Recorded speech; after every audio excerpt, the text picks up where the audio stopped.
The dark truth about power most people ignore. Power rarely looks the way people imagine it. Most people think power is loud, visible, dominant. They think it belongs to the person with the strongest voice in the room, the most followers, the most attention, the ability to control others. But real power often hides behind silence. And the darkest truth about power is that most people spend their entire lives giving it away without realizing it. Every time you need approval to feel valuable. Every time rejection changes your sense of self. Every time someone's opinion controls your mood for the rest of the day. You hand over pieces of your identity. That's why some people walk into a room and instantly command presence without saying much, while others speak constantly and still feel invisible. Because power was never about controlling people. It was about controlling dependency. And if you've ever felt overlooked, emotionally replaceable, or quietly exhausted from trying to be enough for everyone around you, then this conversation might explain something you've been feeling for a very long time. Most people are not weak because they lack strength. They are weak because they never learned where their mind ends, and the world begins. From childhood, we are trained to seek reflection through other people. Good grades become identity. Attention becomes identity. Praise becomes identity. Even love becomes conditional performance. Slowly, without noticing it, the personality becomes a survival strategy. Carl Jung once said, "The privilege of a lifetime is to become who you truly are." But most people never reach that point. Because the modern world rewards performance far more than authenticity. We live in a culture obsessed with appearance. Confidence is mistaken for noise. Dominance is mistaken for leadership. Validation is mistaken for self-worth. People curate identities the way corporations build brands. And beneath all of it, there is often fear. Fear of irrelevance. Fear of abandonment. Fear of being ordinary. That is why so many people chase status, attention, or control over others. Not because they are powerful, but because they are terrified of feeling powerless. The strange irony is that the more desperate someone becomes for power, the less of it they actually possess. Because dependence is weakness, even when it wears expensive clothes. You can see it everywhere. The person who constantly needs to prove they are important. The friend who dominates every conversation. The influencer who cannot survive a single day without attention. The leader who secretly fears losing control. Underneath excessive control, there is usually inner chaos. Jung believed every human being carries a shadow, the hidden part of the personality containing everything we deny, suppress, or refuse to face. And the dangerous thing about the shadow is that ignored weakness does not disappear. It transforms. Sometimes into arrogance. Sometimes into manipulation. Sometimes into obsession with status and superiority. The brighter the mask, the darker the shadow behind it. Many people spend their entire lives building an image so they never have to confront what they fear inside themselves. But real power begins the moment a person stops running from their own mind. Because self-mastery is impossible without self-confrontation. There is a moment that happens quietly in certain people's lives. Usually late at night. The world becomes silent. Notifications stop. Conversations end. Distractions disappear. And for the first time, they are left alone with themselves. No performance. No audience. No role to play. Just thought. And sometimes, in that silence, a terrifying realization appears.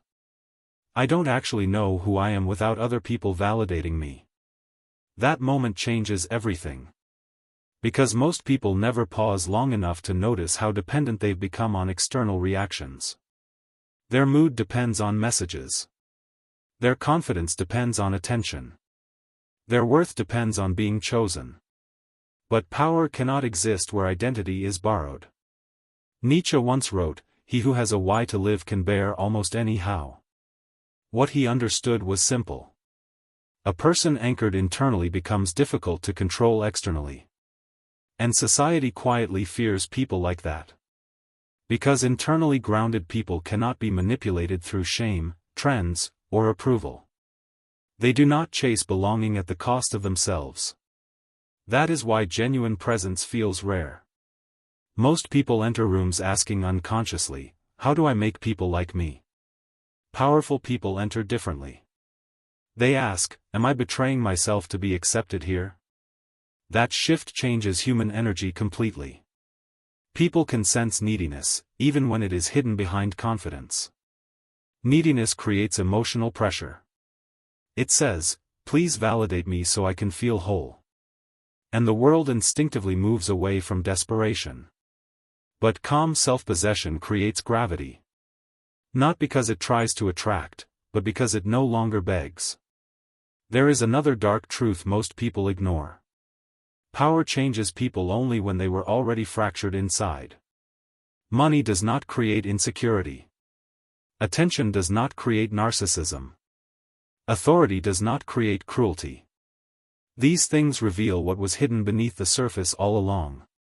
That is why some people become more humane with influence, while others become monsters. The human shadow amplifies under power. And if a person has never examined themselves deeply, their unresolved hunger eventually controls them. Jung warned, until you make the unconscious conscious, it will direct your life and you will call it fate. Most people think they are making choices. But often, they are reacting from invisible wounds. The need to dominate may come from humiliation. The need to be admired may come from emotional neglect. The fear of rejection may come from childhood invisibility. Unhealed pain silently shapes adult identity. And modern culture rarely encourages people to face this honestly. Instead, it teaches distraction. Consume more. Scroll more. Perform more. Escape more. Anything to avoid sitting alone with uncomfortable truths. But the path toward real power begins precisely there. In honest confrontation. Not with the world, but with yourself. The first shift is awareness. You begin noticing how often your emotions are controlled by external things. A delayed reply changes your mood. A stranger's opinion ruins your confidence. Someone else's success makes you feel smaller. At first, this realization feels painful. But awareness is liberation. Because what you can observe, you can eventually separate from. The second shift is detachment. Not coldness. Not isolation. Detachment means your identity stops depending entirely on outcomes. You stop forcing people to stay. You stop begging for recognition. You stop collapsing every time life refuses your expectations. And strangely, this is when presence becomes magnetic. Because people trust calm energy more than desperate energy. A person who can emotionally survive loss carries a different kind of gravity. Frankl, after surviving unimaginable suffering, wrote, "When we are no longer able to change a situation, we are challenged to change ourselves." That is the essence of inner power. Not controlling reality, but controlling your relationship to reality. The third shift is shadow integration. This is the stage most people avoid. Because it requires brutal honesty. You begin admitting the things you normally hide. Your jealousy. Your insecurity.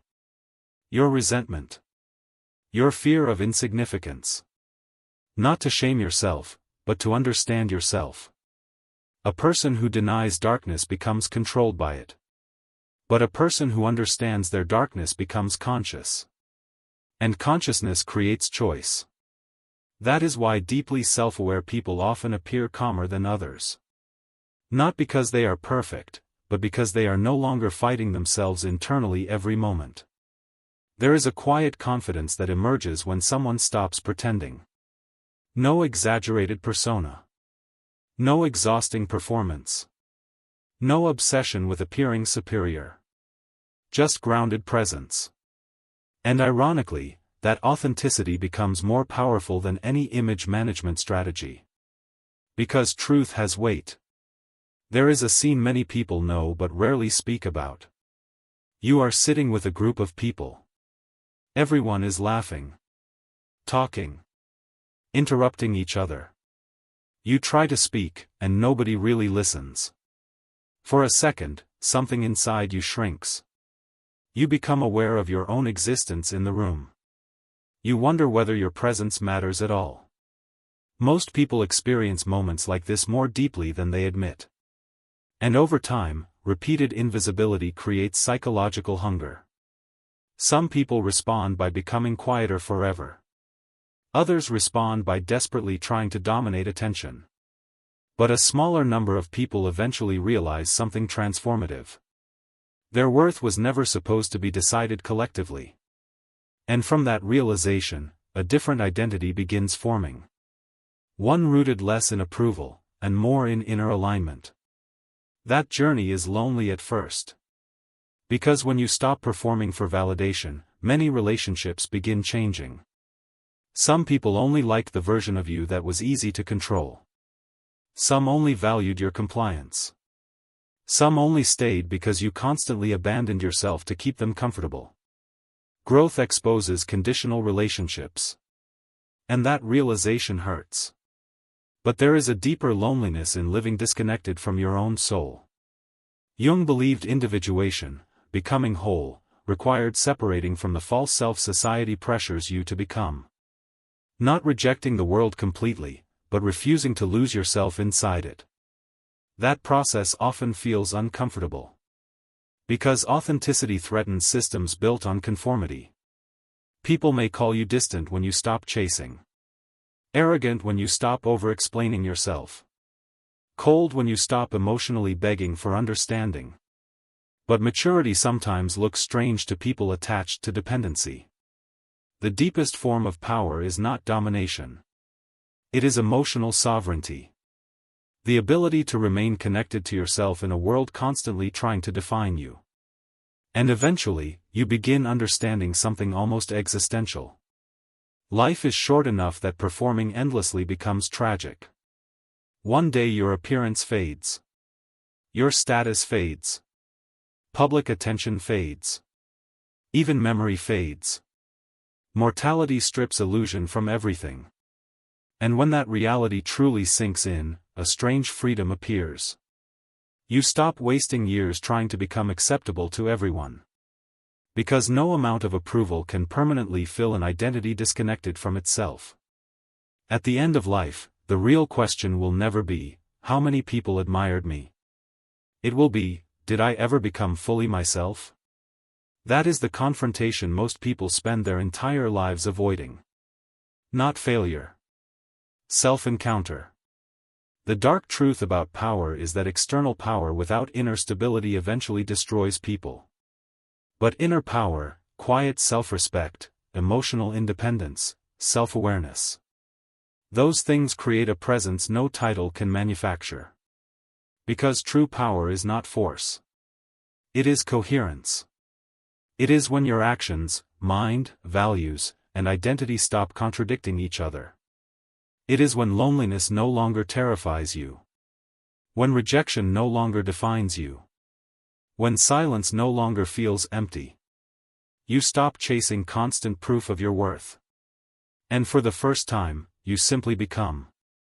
As Jung said, who looks outside, dreams, who looks inside, awakens. And maybe awakening was never about becoming superior to others. Maybe it was about finally becoming real. You do not chase. You become. You do not force. You embody. And once a person discovers that kind of power, the world can feel it without a single word being spoken.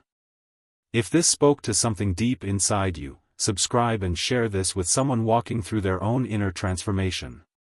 And when you return again, return with honesty.